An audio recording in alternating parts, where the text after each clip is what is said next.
Hi and welcome back to my channel, Read with AKR. So today we're going to be talking about some books that I've been rereading, a lot of which were my favorites in like middle school, but it was kind of really interesting to see how my perspective had shifted since I had first read them so many years ago. We're going to be talking about the Crown's Game series by Evelyn Skye, the Selection series by Kiera Cass, Simon vs. the Homo Sapiens Agenda by Becky Albertalli, the Clockwork Angel series or the Infernal Devices by Cassandra Clare, and then Lady Midnight or the Dark Artifices also by Cassandra Clare, and then one book, a series that I don't have with me because I loaned it to a friend, is the Mortal Instruments series, also by Cassandra Clare. So yeah, I actually have not finished the Infernal Devices series yet, but I thought it could be cool if I finished it with you guys so you could see like my live reactions to it. So I'll probably be uploading this video a few days after I actually am filming this part. So let's get on to the books and series that I actually did finish. Okay, so there's probably going to be spoilers in these upcoming sections, so feel free to watch the entire video, and I'll just put spoiler warnings in like one of the corners or something, and then just if you see that, just skip to the part where it doesn't have the spoiler warning, and then you should be good to go. So the first book that I want to talk about is Simon vs. the Homo Sapiens Agenda by Becky Albertalli. So this book is about Simon Spear, and basically he is a gay teenager going to high school in Georgia, and he's not out yet to anyone, not his friends or his family, but he has been talking to this boy that he met on the school Tumblr, Creek Secrets, and they've just been talking over email, and it's all anonymous, so neither of them knows who the other is. But the emails end up falling into the wrong hands, and it's basically about Simon being blackmailed into doing stuff for this kid named Martin, trying to survive all that's been going down, but also it's about family and friendship and obviously like coming out and being LGBTQ, coming into your own, and self-discovery novel. Because this story is LGBTQ centered, and I love that, and it does, but it's also not just about that. It's about his friendships and his experiences as a high schooler. I really like to read while listening to music, and I usually have just one song playing on repeat in the background, just like really quietly, but it helps really set the ambiance. And the one for this was actually one that was mentioned in the book, and it's Closer by Tegan and Sarah, and I just like write a little sticky note. One of the lyrics is that like it's like about a breath until we get a little bit closer, and I think a lot of this book takes place in that breath before Simon and Blue, which is the person that he's been emailing, get a little bit closer, and I thought that was really cute. And then one line that I really liked was, "People are like houses with vast rooms and tiny windows," and I have that quote memorized because it's one of my all-time favorites. One of the many joys of life is there's always something that they're gonna surprise you with, and I think that that's really cute. One passage that I really love, just the way it's written: "When Dodger and Oliver enter, all of us are supposed to jump up and make a grab for Oliver's satchel. I have the idea to stuff it under my shirt and stagger around the stage with my hand on my lower back like I'm pregnant. Miss Albright totally loves it. Everyone laughs, and honest to God, this is the absolute best kind of moment. The auditorium lights are off, except for the ones over the stage, and we're all bright-eyed and giggle-drunk. I fall a little bit in love with everyone." I myself am a choir kid, and I did choir for the past 2 years of my high school. I'm not doing it this year, unfortunately. I didn't want to do it like over Zoom and stuff, but yeah. It really captures what it's like to be part of theater or choir, and it's just one of those experiences that you never really forget. It's just like, it's like one of those things that just happens backstage, happens as you're getting ready, as you're putting costumes on, and yeah, I really liked how Albertelli wrote that paragraph. So definitely 10 out of 10 would recommend this book. Okay, on to the next one. Okay, some of you are probably wondering why I didn't talk about Leah on the Offbeat, which is book 2 in the Simonverse. And mainly it's just because I didn't like it that much. I mean, I read it and I own it, I have a copy. It's just I did not really care for Leah as the main character. I was just really looking for Simon and Blue, and there wasn't that much of them either. I don't know, I just didn't really feel like it was something I connected to. I didn't like her personality as a character, and I think that having her be the main character, I really wanted to actually read from the perspective of someone that I enjoyed listening to, and I just didn't really care for it. I'm really sorry if that's like your favorite book ever, but yeah, that's just my opinion, and I'm really glad if you liked it, because I mean, I didn't, but that doesn't mean that no one else did. So yeah. Okay, the next book is The Crown's Game and The Crown's Fate duology by Evelyn Skye, and this is one of my favorite series as well. This is about two enchanters, and it takes place in Imperial Russia, I believe, and it's about a girl named Vika Andreeva and a boy named Nikolai Karimov. They're both enchanters, and she has a lot of powers in terms of nature, and then he is more raised in the city, and she was raised on an island, so it makes sense. His powers are more like mechanical, and there's normally only ever one Imperial Enchanter, which is basically the person who fights by the Tsar and the kingdom during war, and serves as kind of like a person to guide them. But if there's ever more than one, the Crown's Game is initiated. It's a game where the enchanters each have 5 turns to show why they should be the Imperial Enchanter of Russia. However, at the end, one of them must die. It's so good, and one of the complaints that I hear so freaking much is that it is very insta-lovey. However, these are 2 kids that literally have not had any interaction with people their age that are like them, even that are also enchanters, ever in their life. Of course they're going to be enthralled by the idea of meeting someone like them.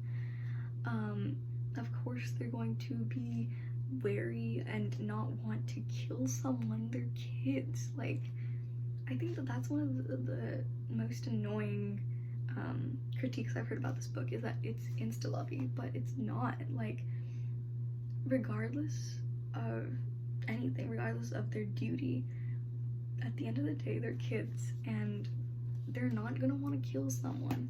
And it just doesn't make sense to hate on the book for being pretty realistic in that sense. I can say 1000% that I would probably react like this, and I'm probably much more similar age to these 2 than a lot of the people reviewing it.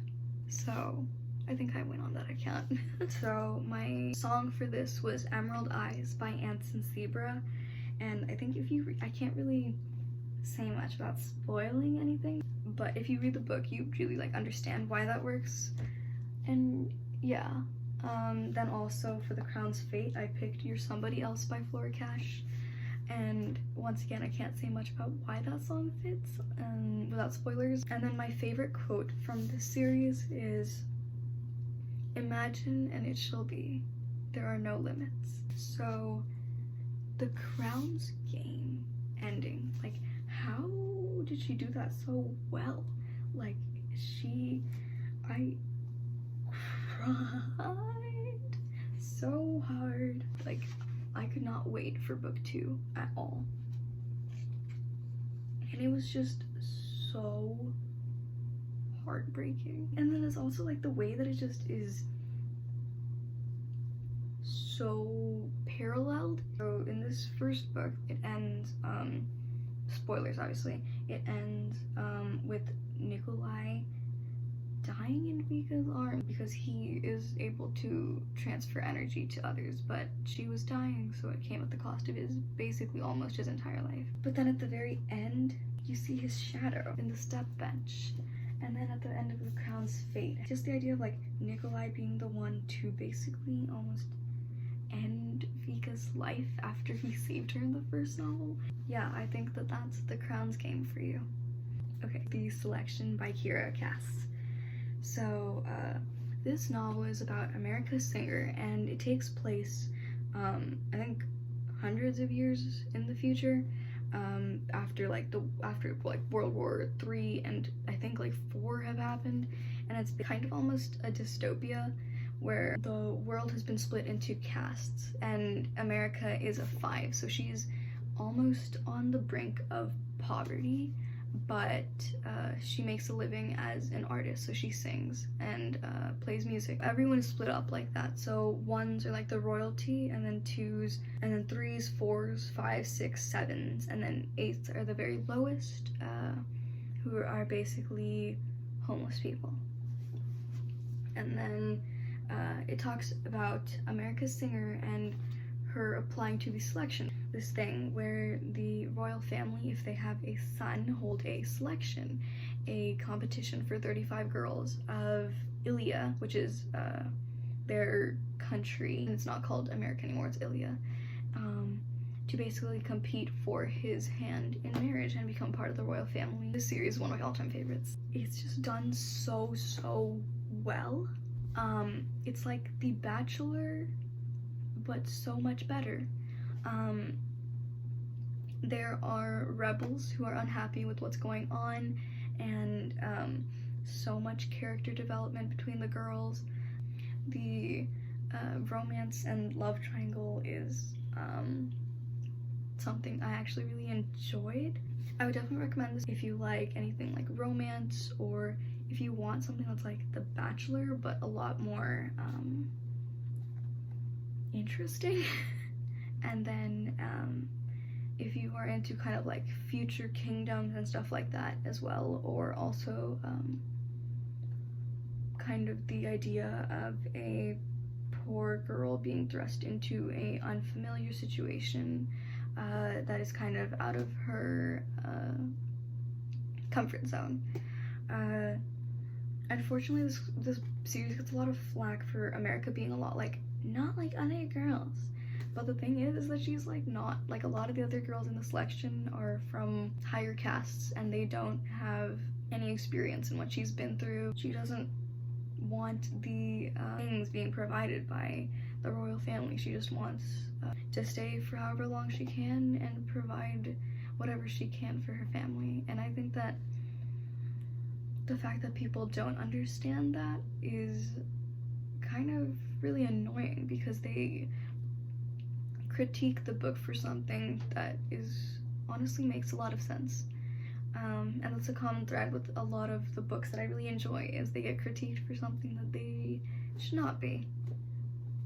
But yeah, definitely would recommend the selection, and I think I'm going to start talking about like spoilers now, so if you haven't read up to the 1, definitely just heed the spoiler warning. The end, just, oh my god. Okay, Celeste was one of my favorite characters at the end. She showed a lot of character growth, and she really became someone who I wanted to see succeed and do well outside of the palace. And not getting that, oh my god. Her and America's friendship was like you could tell they were going to be best friends. And then the rebels came in and they just shot her dead right in front of her. But yeah. Oh, one section in Happily Ever After, which is the collection of short stories told from different people's points of views. One of them is told by Celeste, and oh my god, it gave me such a better look into her character. And I was really grateful for that, because she was one of those people that you just like despised. And then you start to get to know her, seeing it from her point of view. My favorite quote from this is probably, this whole series is, it's such a cliche, but obviously, break my heart. Break it 1,000 times if you like. It was only ever yours to break anyway. The song I listened to for the selection was Enchanted by Taylor Swift. And then Everything Has Changed by Taylor Swift for this one, because selection is like just so Taylor Swift to me, so I ended with the Taylor Swift one too. I think I picked This Love. Yes, I picked This Love by Taylor Swift for the one. But yeah, I think that wraps up my little thing about the selection. Okay, I'm looking at the footage and I think that this might be a 2-part video in what was supposed to be part 1 of a whole series. So we will see. And if it's split in any way, it's probably just gonna be me talking about the kind of world of Shadowhunters is like its own video, so it shouldn't be too split weird. But yeah, we'll see. I don't know. Wait, I'm just gonna film my outro now because I don't want to film it later.